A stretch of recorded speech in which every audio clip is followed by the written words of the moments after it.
and welcome to episode 2 of the viaGood podcast, a podcast designed to inspire you, our listeners from across the globe, to change our world via doing good. Now, every episode, our guests can share ways that we can take action against the world's greatest challenges and achieve the UN Sustainable Development Goals.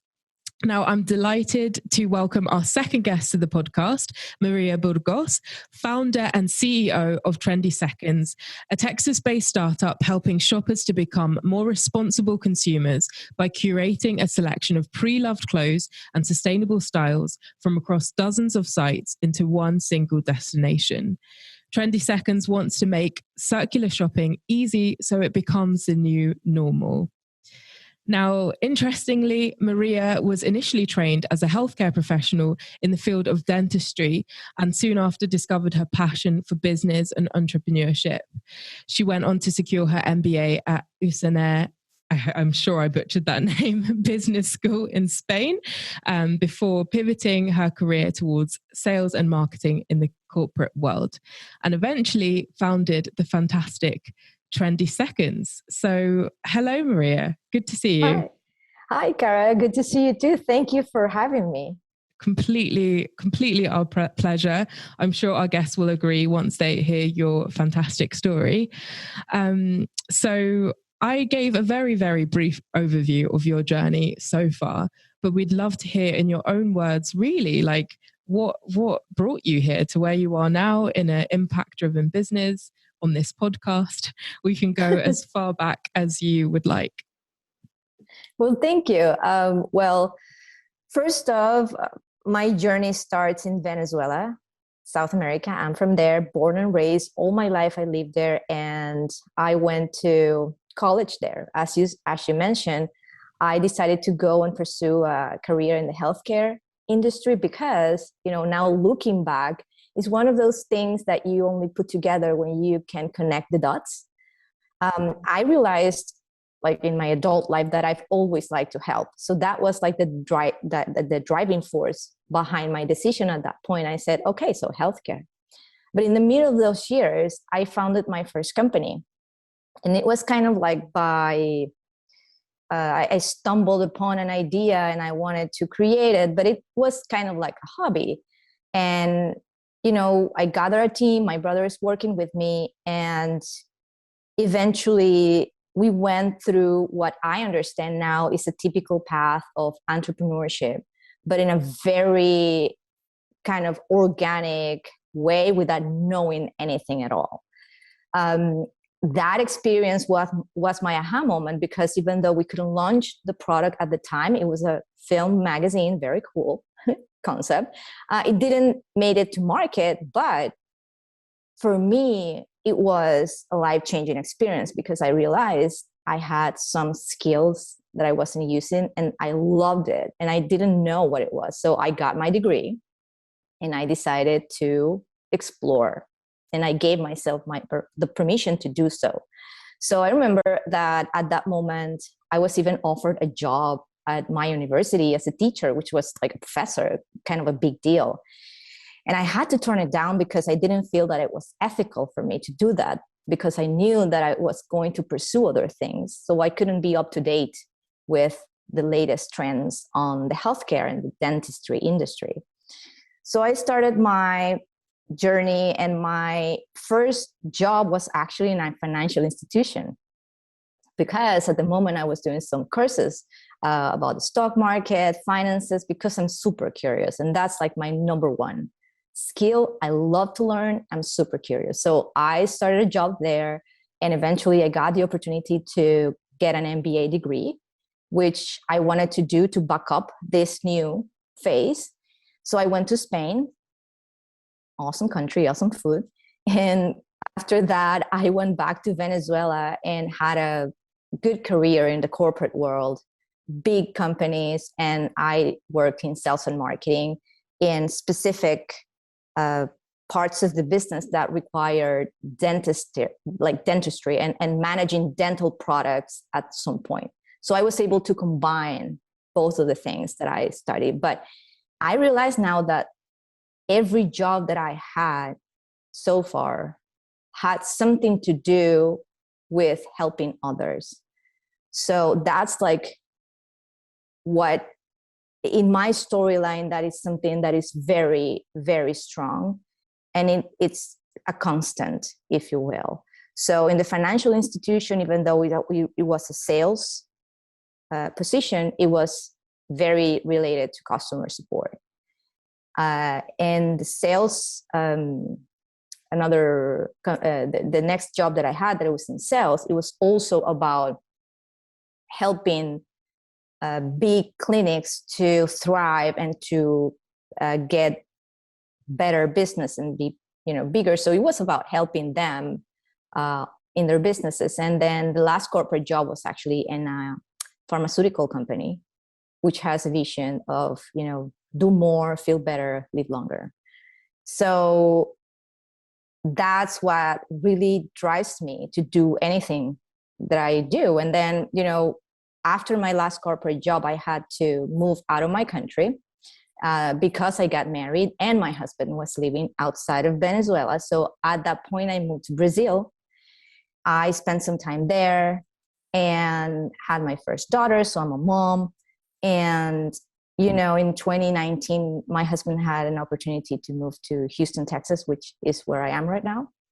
And that's how I came here. And I will talk about Trendy Seconds. I don't want to give it away too soon, but I came here in 2019, had a second baby, so I have 2 toddlers, and here I am. Congratulations! Thank you. Yes, it's like a new phase for every woman when you become mom. So yes, that's like how I came here to the States. Wonderful. And you said that I could really see that. Probably only in hindsight, you can see that there is a sort of singular thread, even though how do you get from dentistry to finance to sales? It seems like it's a bit of a mismatch, but actually there is a real logic to it. And I really, I wouldn't have necessarily thought that helping people was the thing that connected all of those things, but it totally is. And on the topic of helping people, I think sometimes there's a real misunderstanding between sustainability, circular economy, environment, and people. And I was wondering if in the same way you could so eloquently explain the way that those 3 things are connected, because as you said, you've always been motivated by helping people, and moving into the sustainability space, maybe there could be a bit of a confusion almost, because I think sustainability is often paired only with environment, which right. is obviously integral for all life. So I was wondering if you could sort of unpick that a little bit more. Yes, of course. So sustainability, and this is a path for me as well.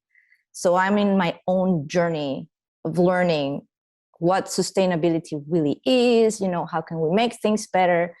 But one of the things that I do know so far is that sustainability and people go hand in hand, because we are part of the ecosystem.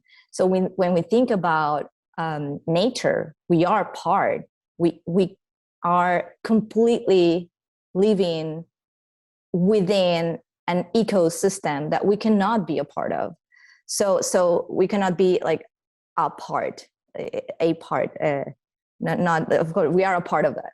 But what I mean is that it doesn't make sense not to take care of our home, right? And we share one home, regardless of the fact that, you are in Europe, I'm in the United States, we are far apart, like in distance, but we still share one home. And my actions have an impact on you, whether or not I see it, and whether or not I can see a tangible consequence of them. So when it comes to people, and we can unpack this in many different ways, but talking specifically about fashion and sustainability, when we talk about people, we often mean the people behind the clothing manufacturing system and their working conditions and their opportunity to live well and have a decent work doing that in order for us to be able to dress. So I think there's two parts to this. Of course, sustainability goes hand in hand with us because we live in this planet. And if we don't really take conscious of it, the planet is going to keep moving forward with or without us at some point. And that's one of the things that I think many people don't understand. It's not just about, yes, the trees and the animals, that we should protect, but it's also to ensure the human species. And it sounds really dramatic, but we're talking about hundreds and hundreds of years from now. But there's a true risk for our living species if we don't really make things better. So that's one side of the people. And then the other one is what I mentioned, like the workers within the fashion industry, unfortunately, historically have been in many occasions in conditions that are really dangerous for them. And because of this eagerness of the industry and ourselves to consume more and more and more clothes, then the prices have gone down. And in order for that to happen, there are people that are paying the price, right? So even though we think that we might be paying $10, $15 for a t-shirt, there's actually a bigger tag that the people behind that is paying, and nature itself, because it's providing resources that we are using nonstop. Yeah, I think that real sort of parallel, I don't think people do see that so often. I think the people behind the clothes, which I think we should definitely discuss more, is immediately sort of what you think about when you talk about the sort of implications of fast fashion, rather than also tied with the environmental implications. And the fact that most of the clothes that we don't use or have use for anymore end up in landfill, often in developing countries where also the people who make the clothes live. So all of our sort of waste and the sort of negative impacts that come with a cheap price tag often end up in places where they're not even purchased. So I think that's really fascinating. And we will talk later more about the sort of planetary and environmental impacts of fast fashion, but I do really want to speak more about the sort of cost on real life people making these clothes. And I wondered if it's something that maybe you've explored with Trendy Seconds as well, because obviously we would talk more about the purpose of the site, but you can find sustainable clothes there. And is the sort of supply chain something that you've looked into at all? And is it something that you think that consumers even consider? I don't think consumers consider that, because if you think about this, and this, again, part of my journey as a consumer, which is the way that I ended up here in the first place, is understanding this huge universe behind being able to wear this.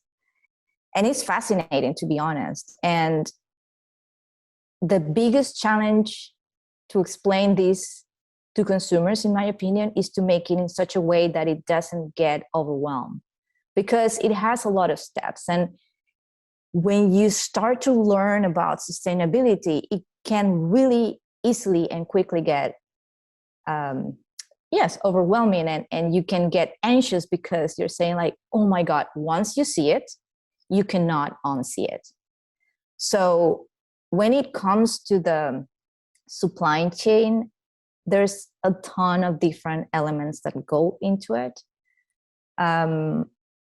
that we don't see as consumers. We just go online or go to the store and there's the clothes, right? But in order for that clothes to exist, there was a process behind. If we're talking about natural fibers like cotton, for example, you need to think about the people that work in the agriculture phase of that cotton, and then they produce the thread, and then the thread becomes the fabric, and then the fabric becomes, and it requires water. By the way, on average, we need 700 gallons of water to make one cotton t-shirt. And the average times that t-shirt is worn here in the States is 7 times before being thrown away, right? Because the value perception of clothes right now is so low that people just don't realize, like, okay, I just buy a new one. right? I don't really like it anymore. So this is where it got so easy on that end. And we like so much like expressing ourselves through clothes, stay up to trends, which nowadays are called micro trends because they're smaller and smaller, right? Shorter and shorter, that we are generating the equivalent of one truck full of textile waste per second. So over the last 15 years, globally, we duplicated the size of the garments on our closets because we could. And of course, fast fashion back in the day democratized kind of like the access to good looking clothes that for many decades were like reserved to specific price points that were higher, right? And that was a good thing because they gave access to many people. But the thing is that it worked so well that they ended up producing collection after collection to the point where they produce one collection per week to make you stay, buying and on trend and stuff like that. And now, fast forward to now, there's even what's called ultra fast fashion, which is a step forward that, with big chains like Shine, their ultra fast fashion business models that are dropping thousands of new styles per day, very, very cheaply. So when you think about it, now that if you combine it with the current media consumption, which is through TikTok and Instagram, the problem multiplies itself many, many times because people want to get a garment just maybe for one video or a couple and then just throw it away, get the new one next week, and that's it. So what we are generating is landfills full of textile that many times have polyester, which is oil based, and that takes decades or centuries to degrade and decompose, and those chemicals are going back to the land, and that goes back to the water and the people in the environment. So we need to slow down. And I think the good news is that there are many initiatives that are working to that. There are brands that are starting to be accountable for their designs, not just how they look, but how they're made and how are they going to end up once they're no longer useful. And of course, the booming of the secondhand consumption is also good because we are consuming things that are already produced. So I'm very, very optimistic about that. But there's a huge problem that we need to address. Definitely. And I think awareness is the main thing. I think once people know the impact that they're having, hopefully that will spur change. And it's not a normal thing to wear an outfit once and get rid of it. So I think we need to definitely raise awareness to how obscene in a way it is, this sort of habit that we've got into. So I think we should talk about Trendy Seconds and exactly what it is in your own words, how it works, because I think you're really onto something big. Thank you. So Trendy Seconds right now is a fashion discovery site for sustainable clothes.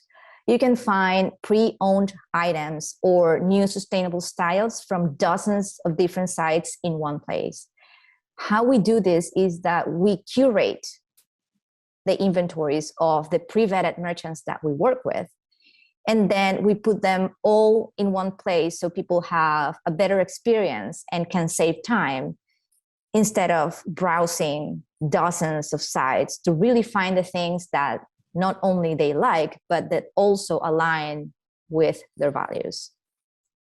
Wonderful. And you said all of the sites that you get clothes from and showcase on your site, you've sort of vetted them. Can you speak a bit more about that process and what does a sustainable brand or item actually look like? Yeah, so sustainability, it means many ways. And the way that we and that's one of the problems, right? It's not 100% or 0%. So the way that we vet these merchants we're first with the public information that we can get. If we have some sort of third-party certifications available, if they lead with sustainability and not just that they produce a conscious line that maybe was made with some very low percentage of recycled material in the tag, you know what I mean? Because there's a lot of, since consumers are more aware about their impact than ever, then brands and merchants and trying to, capitalize on that, which is normal. So the way that we try to solve this and make it kind of like easier, because everybody has a different concept of sustainability. Oh, is it organic? Is it recycle, upcycle? Is that we align ourselves with the United Nations Sustainability Goals. So we work with 4 of those, which are responsible consumption and production, life on land, climate action, and then decent work and economic growth. So when we have different categories on each of those goals, and then we go through the vendors and see which one of them, what they're doing, what they're claiming to do, and not just claiming, but at least give some reference and vision into what that means, right? It's not like, oh, we are consciously made, for example. What does it mean? And the more you research, the more you see that the companies that are really doing something, they showcase it. The ones that are not, they just blurb like green words here and there, and that's it. So that's how we prevent the merchants. We have actually had to pass on some that wanted to join the platform because they don't, at this point, they're not complying with, we cannot see that they are really into big compromise when it comes to being more sustainable and ethical as a brand.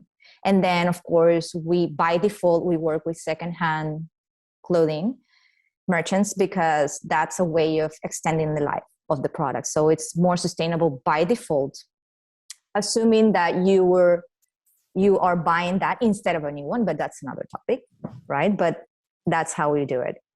That's fantastic. And I love that you use the Sustainable Development Goals as a benchmark, or 4 of them, because I think sustainability, like everything really, is holistic. You can have great material, but if you don't pay your workers a living wage, then that's problematic. So I think, it's really interesting to know that it's not a strict tick boxing exercise. It's really like the holistic, looking at the whole way that the company operates, the clothes themselves. I think that's really, really, really fascinating. And other than sort of obviously buying secondhand, you've sort of touched on it already. Other than shopping on Trendy Seconds, what do you think consumers can do to help reduce some of the negative impacts that we've spoken about that are caused by the fashion industry? Because I think it's a problem that many, as awareness is being brought to light and the sort of negative impacts that it has, the ability to do something, which obviously is the core of the reason that you started Trendy Seconds, it becomes difficult to sort of know exactly what to do with that information and how to make sure that you are making conscious choices. So Trendy Seconds is one of them. Is there any other advice that you would suggest people do who want to reduce their carbon footprint in the fashion area? Yes, and that's a great question, because I think the easiest way is up to us. So many times we expect that someone else would do a big gesture and stop, like with policies, these big corporations that are coming. And in my experience, I can see that happening as well. So to kind of tackle this huge problem, there are many things that need to take place on different levels and with different strategies. So as consumers, I think we have a very easy way to contributing to lowering our footprint, because We have a relationship with clothes that has three phases. We buy, use, and dispose. On each of those phases, we can do things that will contribute to lower our impact. First things first, before buying anything, look at your closet and see if you want to use, can you still use what you have? Sometimes we get bored, right? But we can get inspiration from Pinterest, or really knowing our styles is a great way of contributing, actually, because we will know creatively how we can combine and mix and match the things many ways. And we don't need to buy hundreds of different items to feel like we are looking different. So knowing your style and taking a look at your closet before buying is a great way of contributing to see if you really need something, or can you really make something work out that you already own. But if you need to, buy something, consider secondhand. See if you can find it there first, because as I was talking about overproduction, today you can find pretty much anything in the secondhand market, even new, and even with tax. So the fact that it's called secondhand only means that it's pre-owned. It doesn't even mean that it was worn ever. So within this category, you have different conditions, and you can adapt to them. You can find new with tags, you can find new or lightly worn. Every site has its own different condition. In our case, we curate only new with tags and like new, to make like that very simple. So look for secondhand, and if you don't find something there, then the next best choice would be something that is more sustainable. So look for companies that are making more sustainable efforts. That's why we put together everything in one place, secondhand and new sustainable, because that's like the next phase, and the next, not the next phase, but the next best thing that you could do as a consumer. Then during the using phase, something really simple to do would be that we could take care of our clothes so it can last longer. And that can mean that we don't necessarily have to wash all of our garments every time we wear them. Of course, be logical about it. There are some garments that you do need to wash every time. But for example, when we're talking about jeans, you can wear it many times and they're not dirty. So you're saving water there. And in the case of the garments that are made with polyester, you are decreasing the amount of microplastic that will end up in our oceans. And another simple trick is to cold wash your clothes, because 90% of the energy, which is crazy, that goes into the laundry process in a washing machine, when it goes to heating up the water, if you decide to work with those cycles. So it actually is not going to do anything to your garments. So just that is a quick and easy fix. And then when you are in the disposing phase, which means that you no longer want it for whatever reason, right? Consider, don't throw it away in the trash, please.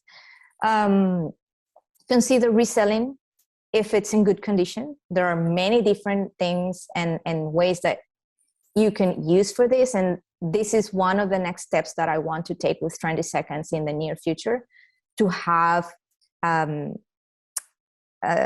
space within my site where I can help people decide what to do with their clothes that they no longer want, because there are many options. And if you want to resell, there are many options. And if you want to donate them, make sure that the donations, which is a huge thing as well, most of the donations end up in a landfill in a different country after flown hundreds of miles across the world to be incinerated.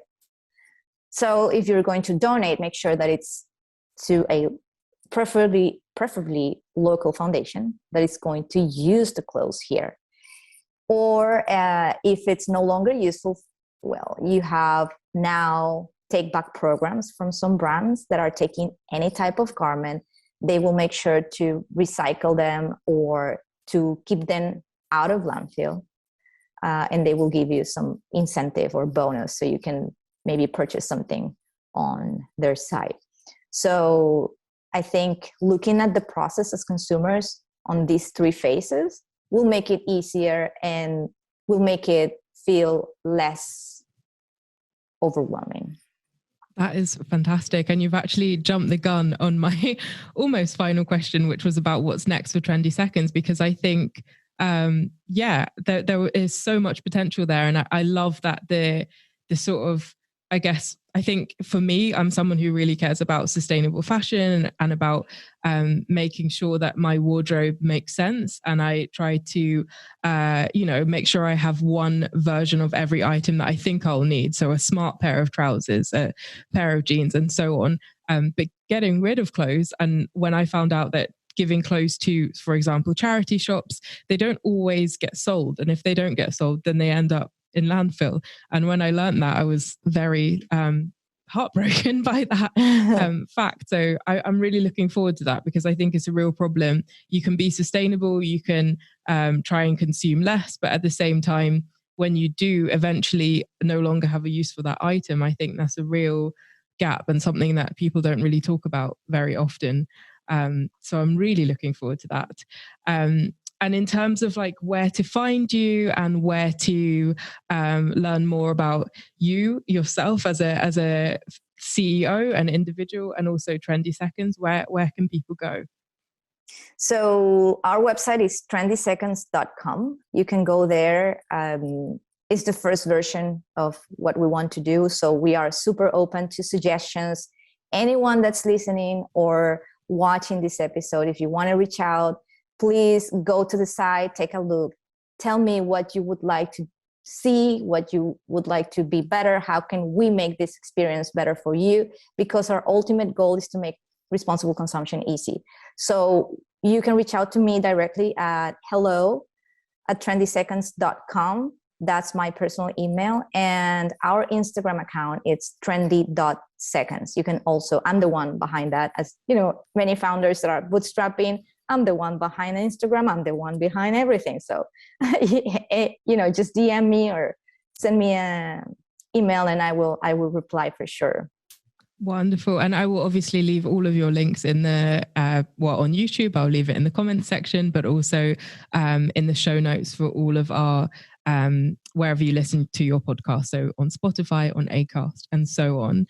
Thank you so much. And I wanted to mention, that if anyone listening to this, likes and wants to help and wants to contribute, it's super aware about the sustainability in fashion or wants to start learning more and likes to write, I'm looking actually for collaborations for my blog. So I'm super open to receive, let me know what you can do and you can start helping, because I want this project to be community driven, of course.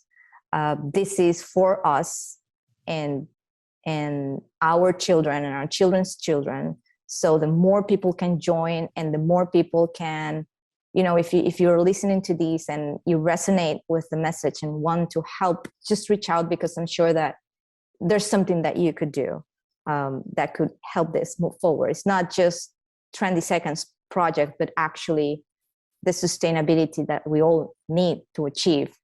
And hopefully, we can create a better way to continue moving forward. I love that. I think, collaboration is, especially in the current state of the world, I think collaboration is very necessary, and joining partnerships.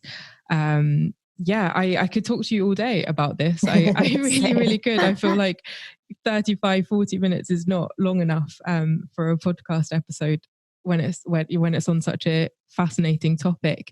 But I would highly recommend you go and follow Maria on all of her social accounts that she just directed you all to.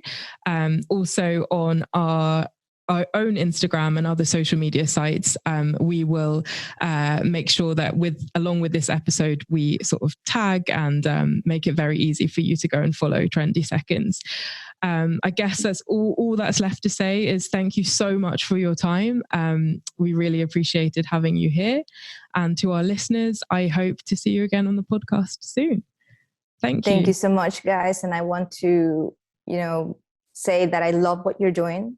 And because I love so much collaboration, I believe so much in it, is the reason that I'm here. So anything else that you think that I can contribute towards your project, please let me know. Oh, we will hold you to that. Thank you so much, Maria, and have a lovely day ahead. And we will speak soon. Same to you. Bye-bye, everybody. Thank you. Bye.